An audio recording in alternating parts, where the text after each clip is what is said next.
ഉമ്മയുടെ ഗർഭപാത്രമായ ആലമുൽ അർഹാം എന്ന് പറയുന്ന ആ ലോകത്തേക്ക് റൂഹ് വരുന്നത് ആലമുൽ അർവാഹിൽ നിന്നാണ്. മരിച്ചവരെ ജീവിപ്പിക്കാൻ ഇന്ന് ഇവിടെ ഒരു യൂനാനിക്കും കഴിയില്ല, ഒരു കോലാനിക്കും കഴിയില്ല. ജീവനല്ല റൂഹ്, ജീവൻ പോയിട്ടല്ല റൂഹ് പോകുന്നത്. ജീവനില്ലാത്ത ശരീരത്തിൽ റൂഹ് ഉണ്ടാവുകയില്ല. മരിച്ചു കിടക്കുന്ന മയ്യത്തിന്റെ മേൽ നിന്ന് പേനിറങ്ങിപ്പോകുന്നു കേട്ടിട്ടില്ലേ നിങ്ങൾ? കോടാനുകോടി ബീജഗണത്തിൽ നിന്നും ഒരു ബീജം അണ്ടവുമായി സംയോജിക്കുന്നു. അണ്ടത്തിന് ജീവനില്ല. നമ്മൾ മാംസപിണ്ഡത്തിലേക്ക് പൂർണ്ണരൂപമുള്ള മനുഷ്യക്കുട്ടി ആവുന്നതിന് മുമ്പ് പ്രവേശിപ്പിക്കുന്ന ഒരു കാര്യമാണ് റൂഹ് എന്ന് പറയുന്നത്. ഇന്നിപ്പോ മർക്കസ് നോളജ് സിറ്റിയിൽ കേരളത്തിലെ ആദ്യത്തെ യുനാനി മെഡിക്കൽ കോളേജ് തുടങ്ങിയിട്ടുണ്ട്. ഇന്ത്യയിൽ 50 മെഡിക്കൽ കോളേജ് ഉണ്ട്. മാറാത്ത രോഗികൾ അവിടെ വന്ന് ചികിത്സിച്ച് മാറിപ്പോകുന്നു. മരിച്ച മനുഷ്യനെ എഴുന്നേൽപ്പിച്ചത് ഞാൻ കണ്ടു. റൂഹ് മാത്രം ബാക്കിയുണ്ട്, ബാക്കിയൊക്കെ മരിച്ചു പോയിട്ടുണ്ട്.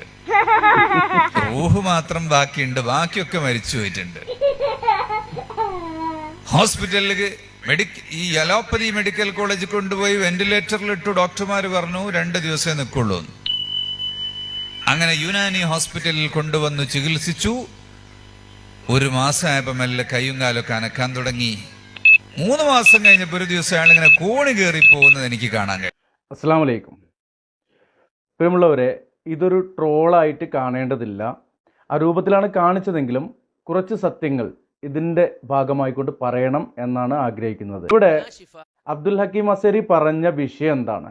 അതിൽ 1-2 കാര്യങ്ങളാണ്.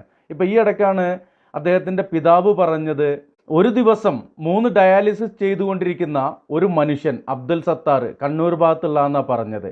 ഇനി 1 വേണ്ട 3 വേണ്ട എന്ന് പറഞ്ഞിട്ട് അത് നിർത്തിക്കാളാ, അത് ഞാൻ പറഞ്ഞതല്ല എന്നൊക്കെ പറഞ്ഞിട്ട് ഒരു വിവാദപരമായ പ്രസ്താവന നടത്തിയിരുന്നു. അത് വിവാദമായി പല ആളുകളും അതിന് ന്യായീകരണവുമായിട്ട് വന്നിരുന്നു. പല ആളുകൾ അതെടുത്ത് ട്രോൾ ചെയ്തിരുന്നു. പല ആളുകൾ അതെടുത്തുകൊണ്ട് സത്യസന്ധമായിക്കൊണ്ട് വിശദീകരിക്കപ്പെടുകയും ചെയ്തിരുന്നു. അത് പച്ചക്കളവാണ് എന്നുള്ളത് ഈ കേരള സമൂഹം മനസ്സിലാക്കി. കാര്യം അങ്ങനെയൊരു അബ്ദുൽ ജബ്ബാറിനെയോ സത്താറിനെയോ ഒന്നും ആർക്കും അറിയില്ല. ഇപ്പോൾ അദ്ദേഹത്തിൻ്റെ പുത്രൻ അബ്ദുൽ ഹക്കീം അസരി പറഞ്ഞിട്ടുള്ളത്, മർക്കസ് നോളജ് സിറ്റിയിൽ ഒരു മെഡിക്കൽ കോളേജ് തുടങ്ങിയിട്ടുണ്ട്. അത് യുനാനി മെഡിക്കൽ കോളേജാണ്. അവിടെ മരിച്ചവരെയൊക്കെ ജീവിപ്പിക്കണേ ഞാൻ കണ്ടിട്ടുണ്ട് എന്നാണ് പറഞ്ഞത്. എന്നിട്ട് അവിടെ തന്നെ ഒരു ന്യായീകരണം പോലെ പറയുന്നുണ്ട്, റൂഹ് അല്ലാതെ ബാക്കിയെല്ലാം പോയിട്ടുണ്ട് എന്നും പറയുന്നുണ്ട്. ഇതാണ് ഇവിടെ ചർച്ച ചെയ്യുന്നത്. ഇത് പച്ചക്കളവാണ് എന്നുള്ളത് ബുദ്ധിയും ബോധവും യുക്തിയുള്ള ആളുകൾക്കൊക്കെ മനസ്സിലാവും.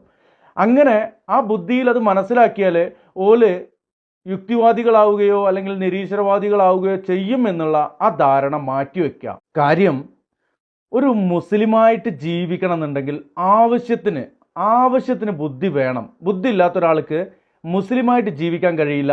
ഇതുപോലെയുള്ള പൗരോഹിത്യം അവരെ ഈ രൂപത്തിൽ പച്ച നുളകൾ പറഞ്ഞുകൊണ്ട് പറ്റിക്കുകയാണ് ചെയ്യുക.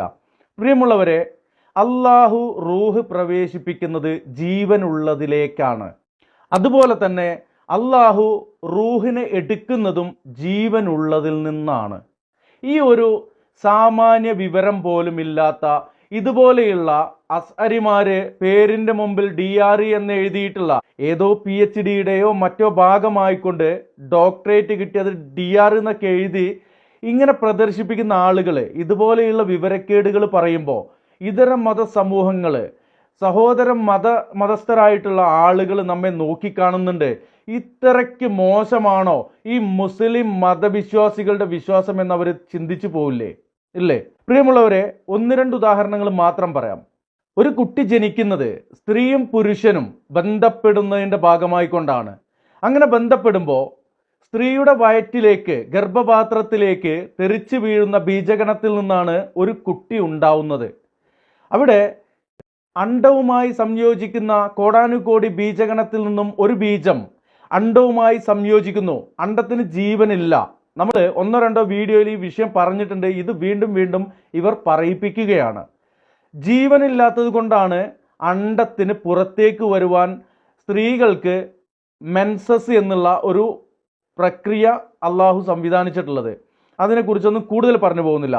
എന്തായാലും ജീവനില്ലാത്ത അണ്ടത്തിലേക്ക് ജീവനുള്ള ബീജം പ്രവേശിക്കുന്നു അല്ലെങ്കിൽ സംയോജിക്കുന്നു. അത് ഒരു രക്തത്തുള്ളിയായും പിന്നീട് ഭ്രൂണമായും ആണ് അത് വളരുന്നത്. ജീവനില്ലാത്തൊരു സാധനം വളരൂല. സ്വാഭാവികമായിട്ട് വളരണമെങ്കിൽ അതിന് ജീവൻ വേണം. അപ്പോൾ ജീവനുള്ളത് കൊണ്ട് തന്നെയാണ് രക്തത്തുള്ളി മാംസപിണ്ഡമാകുന്നതും മാംസപിണ്ഡം പൂർണ്ണ രൂപമുള്ള ഒരു മനുഷ്യക്കുട്ടി ആവുന്നതുമൊക്കെ. ഈ മാംസപിണ്ഡത്തിലേക്ക് പൂർണ്ണ രൂപമുള്ള മനുഷ്യക്കുട്ടി ആവുന്നതിന് മുമ്പ് പ്രവേശിപ്പിക്കുന്ന ഒരു കാര്യമാണ് റൂഹ് എന്ന് പറയുന്നത്. അതിന് റൂഹ് തന്നെ മനസ്സിലാക്കണം. ആത്മാവ് എന്നോ ജീവന് എന്നോ ഒന്നും അതിനെ വ്യാഖ്യാനിക്കണ്ട. എന്നാൽ മലയാളികളായ നമുക്ക് പെട്ടെന്ന് മനസ്സിലാക്കുവാൻ ആത്മാവ് എന്ന് പറയുന്നതിൽ തെറ്റില്ല എന്നാണ് പറയാനുള്ളത്. ഭാഷാപരമായിട്ട് അറബ് പഠിക്കുന്ന ആളുകൾ അറബ് വാക്കിൽ തന്നെ ആ കാര്യങ്ങളെ മനസ്സിലാക്കിയെടുക്കാൻ ശ്രമിക്കണം എന്ന് സാന്ദർഭികമായിട്ട് പറയുന്നുണ്ട്. ഈ റൂഹ് ശരീരത്തിലേക്ക് പ്രവേശിക്കുമ്പോൾ അവിടെ ജീവനുണ്ട്. ജീവനുള്ള ഭ്രൂണത്തിലേക്കാണ് റൂഹ് പ്രവേശിക്കുന്നത്. അതിനുശേഷം ആലമുൽ അർഹാം എന്നാണ് ഉമ്മയുടെ ഗർഭപാത്രത്തിന്. അതൊരു ലോകമാണ്. അവിടെ സംഭവിച്ചുകൊണ്ടിരിക്കുന്നത് വലിയ വലിയ മാറ്റങ്ങളാണ്. ഈ ആലമുൽ അർഹാം എന്ന് പറയുന്ന ഉമ്മയുടെ ഗർഭപാത്രത്തിൽ നിന്ന് ആലമു ദുനിയയിലേക്ക് വരുമ്പോൾ ഈ ജീവനുള്ള ശരീരത്തിൽ റൂഹുമുണ്ട്. എന്നാൽ ഉമ്മയുടെ ഗർഭപാത്രമായ ആലമുൽ അർഹാം എന്ന് പറയുന്ന ആ ലോകത്തേക്ക് റൂഹ് വരുന്നത് ആലമുൽ അർവാഹിൽ നിന്നാണ്. ആലമുൽ അർവാഹിൽ നിന്ന് വരുന്ന, അല്ലെങ്കിൽ ഉപ്പയുടെ മുതുകിൽ എന്ന് ഒക്കെ പറയപ്പെടുന്ന ആലമുൽ അർവാഹിലായിരുന്നു റൂഹുകളെല്ലാം ഉണ്ടായിരുന്നത്. അത് ജീവനുള്ള മനുഷ്യ ശരീരത്തിലേക്ക് പ്രവേശിക്കുന്നു. അന്ന് മനുഷ്യ ശരീരമല്ല, അതൊരു ഭ്രൂണം മാത്രമാണ്. പിന്നീട് പൂർണ്ണ വളർച്ചയെത്തി ഉമ്മ പ്രസവിക്കുമ്പോൾ ഒരു പൂർണ്ണ വളർച്ചയെത്തിയ അതിനെന്തെങ്കിലും കുറവുകളോ എന്തൊക്കെ ഉണ്ടെങ്കിലും റൂഹ് എന്നുള്ളത് ആ കുട്ടിക്ക് ഉണ്ടാകുമായിരിക്കും.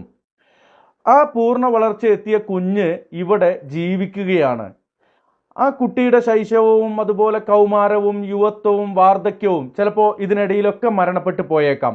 ഇനി സ്വാഭാവികമായിട്ടും നടക്കുന്ന വാർദ്ധക്യത്തിൽ വാർദ്ധക്യ സഹജമായ രോഗങ്ങളിലൂടെ ഇത് മരണപ്പെട്ടു പോകുകയാണെങ്കിൽ ആദ്യം പോകുന്നത് ജീവനല്ല. ജീവൻ പോയി കഴിഞ്ഞാൽ അതിലേക്ക് കൊണ്ടുവരാൻ കഴിയുകയുമില്ല. ആദ്യം പോകുന്നത് റൂഹാണ്. ഇത് പറയുമ്പോൾ കുറച്ചൊക്കെ ശാസ്ത്രബോധം കൂടി നമുക്ക് വേണം. ഒരു മനുഷ്യൻ മസ്തിഷ്കാഘാതം സംഭവിച്ച് മരണപ്പെട്ടു കഴിഞ്ഞാൽ മണിക്കൂറുകൾക്കുള്ളിൽ അദ്ദേഹത്തിൻ്റെ ആന്തരിക അവയവങ്ങളോ ബാഹ്യാവയവങ്ങളായ കണ്ണ് പോലെയുള്ള അവയവങ്ങളൊക്കെ മറ്റു ആവശ്യക്കാരിലേക്ക് ശസ്ത്രക്രിയയിലൂടെ തുന്നിച്ചേർത്ത് പിടിപ്പിക്കാൻ കഴിയും. അത് റൂഹ് പോയ മനുഷ്യൻ, മസ്തിഷ്കാഘാതം എന്നുള്ളത് റൂഹ് പോവുക എന്നുള്ളതാണ്. പിന്നീട് ഒരിക്കലും ജീവിതത്തിലേക്ക് തിരിച്ചു വരില്ല. എന്നാൽ ജീവൻ പോയിട്ടുണ്ടോ? ഇല്ല.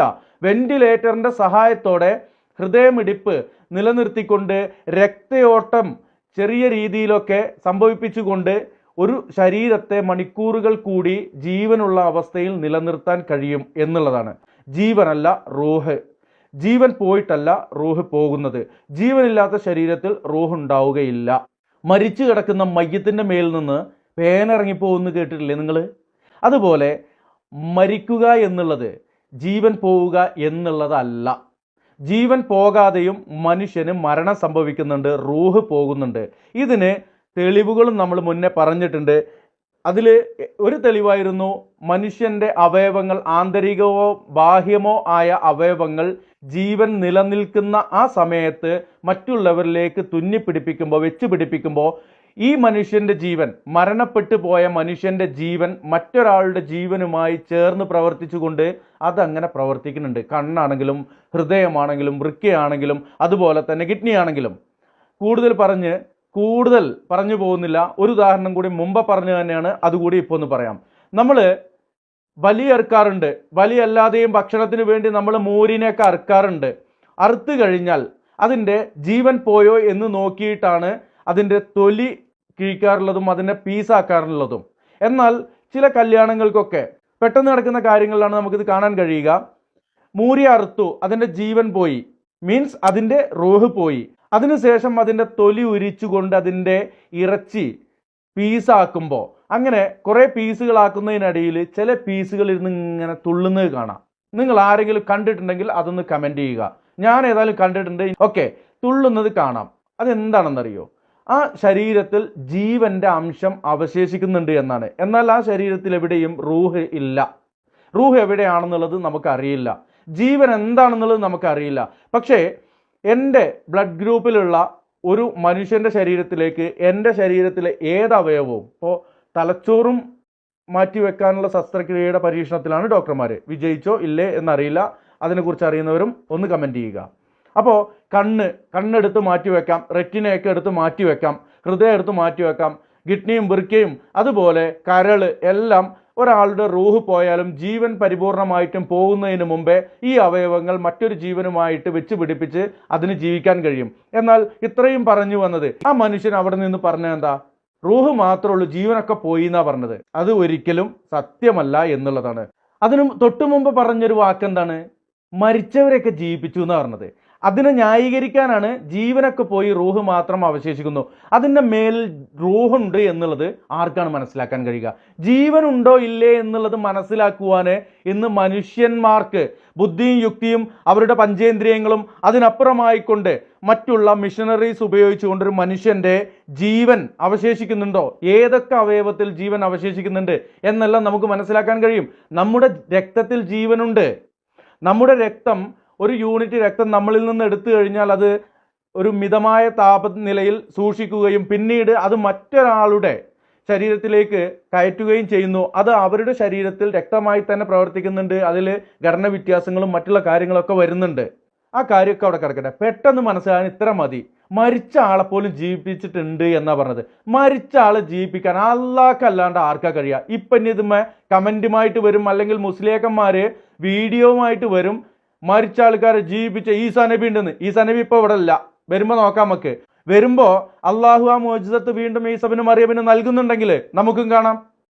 അള്ളാഹുവിൻ്റെ പ്രവാചകർക്ക്, റസൂലുകൾക്ക്, അള്ളാഹുവിൻ്റെ അമ്പിയാക്കൾക്ക് അള്ളാഹു നൽകുന്ന മോചിതത്ത് അതൊന്നും ഇവിടെ ഈ പച്ച നുണ പറഞ്ഞിന് തെളിവാക്കി കൊണ്ടല്ല മനുഷ്യരെ. നാളെ നമുക്ക് മരിച്ചു പോയിട്ട് ഒരു ഇടണ്ട്, അല്ലാണ്ട് കോടതി. അവിടെ നിങ്ങൾ ഇതിനൊക്കെ വ്യക്തമായിട്ട് മറുപടി പറയേണ്ടി വരും. ഇവിടുത്തെ കോടതികളെയും ഇവിടുത്തെ നീതിപീഠത്തെയും നമുക്ക് ചിലപ്പോൾ കള്ളസാക്ഷികളിലൂടെയും കള്ളമൊഴികളിലൂടെയൊക്കെ നമുക്ക് തെറ്റിദ്ധരിപ്പിക്കാൻ കഴിയുമായിരിക്കാം. എന്നാൽ അള്ളാഹുവിൻ്റെ കോടതിയിൽ നമ്മളല്ല സംസാരിക്കുന്നത്, നമ്മുടെ അവയവങ്ങൾ സംസാരിക്കുന്ന, നമ്മുടെ അവയവങ്ങൾ ആ കാര്യങ്ങൾ വിളിച്ചു പറയുന്ന ഒരു ദിവസത്തെക്കുറിച്ച് നിങ്ങൾ ഭയപ്പെടുക. അള്ളാഹുവിൻ്റെ അനുഗ്രഹം കൊണ്ട് അള്ളാഹു നൽകിയ ഈ ജീവനും ജീവിതവും ഈ ശരീരവും ഈ ആരോഗ്യവും ഈ ബുദ്ധിയും യുക്തിയും എല്ലാം, അതിനോടൊപ്പം ഇതെല്ലാം ഉപയോഗിച്ച് നേടിയെടുത്ത ഇതുപോലെയുള്ള അറിവുകളെല്ലാം അബ്ദുൽ ഹക്കീം അസ്സരിയെ നിങ്ങളെപ്പോലെയുള്ള ആളുകളിലേക്ക് പകർന്നു കൊടുക്കേണ്ടത് പൊട്ടത്തരങ്ങൾ പറഞ്ഞുകൊണ്ടാണോ? നിങ്ങളെക്കുറിച്ചുള്ള ആളുകളെ ഇതേപോലെ എടുത്ത് വിമർശിക്കുവാൻ താല്പര്യമുണ്ടായിട്ടില്ല. നിങ്ങളെപ്പോലെയുള്ള ആളുകൾ അതിനുവേണ്ടി പണിയെടുക്കുകയാണ് എന്നുള്ളതാണ് പറയുവാനുള്ളത്. ജീവൻ പോയ ഒരാളെ തിരിച്ചു കൊണ്ടുവരുവാൻ അള്ളാന്റെ നബിമാരൊന്നും റസൂലുമാരൊന്നും അമ്പിയാക്കളൊന്നും മുർസലീങ്ങളൊന്നും ഇന്നിവിടെ അവശേഷിക്കുന്നില്ല. ഇനി ഈസബിന് മറിയം വരും എന്നുള്ള ഒരു കാര്യമുണ്ട്. വന്നാലും അങ്ങനെ ഒരു മുഅ്ജിസത്ത് വീണ്ടും കാണിക്കേണ്ടതുണ്ടോ? മുഅ്ജിസത്ത് എന്നുള്ളത് ആരെങ്കിലും രസിപ്പിക്കാൻ കാണിക്കുന്നതല്ലല്ലോ. സാഹചര്യങ്ങൾക്ക് അള്ളാഹു അവരുടെ കൈക്ക് നടത്തി കൊടുക്കുന്നതാണ്. ഈ വീഡിയോയിൽ നിങ്ങൾക്ക് മനസ്സിലായിട്ടില്ലെങ്കിൽ ഒന്നുകൂടി അതൊന്ന് കാണുക. അതിലുള്ള ചെറിയ ട്രോൾ ശബ്ദങ്ങളൊന്നും ഇല്ലാത്ത വീഡിയോ വേണമെന്നുണ്ടെങ്കിൽ മെസ്സേജ് ചെയ്താൽ മതി, ഞാൻ അയച്ചു തരാം. ഞാൻ 1-2 ശബ്ദ എഫക്റ്റുകൾ കൂടി അതിലേക്ക് ചേർത്തിട്ടുണ്ട്. അതൊന്ന് ശ്രദ്ധിക്കാൻ വേണ്ടിയിട്ടാണ്. ആളുകൾ ആ പറയുന്ന പോയത്തങ്ങൾ അതൊന്ന് മനസ്സിലാക്കാൻ വേണ്ടിയിട്ടാണ്. ഇത് അവരെ ഇകഴ്ത്താൻ വേണ്ടിയിട്ടൊന്നുമല്ല. എപ്പോഴും പറയുമൊന്നുമില്ല, എന്നാലും ഇടയ്ക്കിടയ്ക്ക് പറയാന്നുള്ളതും കൊണ്ട് പറയാണ്. വേണമെന്നുണ്ടെങ്കിൽ മനസ്സിലാക്കുക. ബുദ്ധിയും ബോധമില്ലാത്ത ജനങ്ങളൊന്നുമല്ല ഇന്നുള്ളത്. ഇത് സോഷ്യൽ മീഡിയ യുഗമാണ്, ഇത് IT യുഗമാണ്. ഇവിടെ ആളുകൾക്ക് എല്ലാ കാര്യങ്ങളും മനസ്സിലാക്കുവാൻ പണ്ട് മുഹീദ്ദീൻ മാലയും അതുപോലെ മൗലൂദുകളും റാത്തീബുകളും ഒക്കെ എഴുതിയിട്ട് പച്ച നുണകൾ എഴുതിയിട്ട് പുറത്തു കൊണ്ടുവരുമ്പോൾ പാവങ്ങൾക്ക് മനസ്സിലാക്കാൻ കഴിയില്ലായിരുന്നു. ഇന്ന് ഇമാമിയങ്ങളുടെ ഗ്രന്ഥങ്ങൾ, അള്ളാഹുവിൻ്റെ ഹബീബ് സല്ലല്ലാഹു അലൈഹി വസല്ലമയുടെ ഹദീസുകൾ, ഇതൊക്കെ 100 കൊല്ലത്തിൻ്റെ ഉള്ളിലായിക്കൊണ്ട് ഇങ്ങോട്ട് ധാരാളമായിട്ട് വന്നിട്ടുണ്ട്. അതൊക്കെ എവിടെയാണോ അവിടെ നിന്നെല്ലാം വന്നിട്ടുണ്ട്. മുഹീദ്ദീൻ ഷെയ്ഖ് റഹ്മത്തുള്ളാഹി അലൈഹിയുടെ പേരിൽ പച്ച നുണ, എന്നെ വിളിപ്പോർക്ക് വായ്കൂടാ ഉത്തരം ചെയ്യും ഞാൻ എന്നവർ എന്നുള്ള ആ പച്ച നുണയൊക്കെ പറഞ്ഞപ്പോൾ ഷെയ്ഖ് ജീലാനി റഹ്മത്തുള്ളാഹി അലൈഹിയുടെ സ്വന്തം ഗ്രന്ഥങ്ങൾ ഇവിടെ കൊടുത്തിട്ട് അതിന് മറുപടി പറയുന്ന കാലമാണിത്. അള്ളാഹുവിൻ്റെ ഹബീബ് സല്ലല്ലാഹു അലൈഹി വസല്ലമയോട് വിളിച്ച് പ്രാർത്ഥിക്കുന്നവർക്ക് അള്ളാഹുവിൻ്റെ ഹബീബ് സല്ലല്ലാഹു അലൈഹി വസല്ലമയുടെ മൊഴിമുത്തുകൾ ഇവിടെ കൊടുന്നുകൊണ്ട് തിരിച്ച് മറുപടി കൊടുക്കുന്ന കാലമാണിത്. അള്ളാഹുവിൻ്റെ കലാമിന് വിരുദ്ധമായിക്കൊണ്ട് അടുത്തൊരു വീഡിയോ വരുന്നുണ്ട്. ഒരു മുസ്ലിയാർ കുട്ടി വിവരക്കേടുകാരനാണ്, എനിക്ക് മറുപടി വന്നിട്ടുണ്ട്. അപ്പോൾ ഞാനിവിടെ ഇരുന്ന് പറയുന്ന കാര്യങ്ങൾ സത്യസന്ധമല്ലാത്തൊരു കാര്യം പറയുന്നില്ല. വിവരക്കേട് പറഞ്ഞതാണെങ്കിലും അദ്ദേഹത്തെ നമ്മളൊന്ന് റിയാക്ട് ചെയ്യാൻ തീരുമാനിച്ചിട്ടുണ്ട്.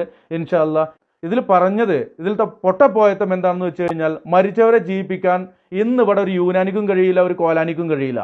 അതുപോലെ തന്നെ ജീവനില്ലാത്തതിൽ റൂഹ് അവശേഷിക്കില്ല. ജീവനുള്ളതിലേക്ക് പ്രവേശിക്കുന്ന റൂഹ് ജീവനുള്ള ശരീരത്തിൽ നിന്നാണ് പോകുന്നത്. റൂഹ് പോയാലും അല്പനിമിഷം ശരീരത്തിൽ ജീവൻ അവശേഷിക്കുന്നതാണ്.